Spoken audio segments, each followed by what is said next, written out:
வேதங்கள் யாவும் ஈசனை போற்றுதே, எழிற்கோலங்கள் காட்டியாடும் நாதனை பாடுதே.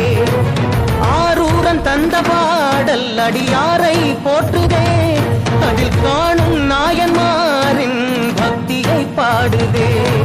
சம்பந்த தேவாரம் கேட்டு சாம்பல் பெண்ணானதே, அப்பர்தம் தாண்டகம் கேட்டு நாகம் உயிர் தந்ததே. அடநாடென்ன காடென்ன குலம் என்ன பிரிவென்ன எல்லோரும் அடியார்களே. திங்கள் சூடிய நாதனே கங்கை நாடிய வேதனே மங்கை கூடிய பாகனே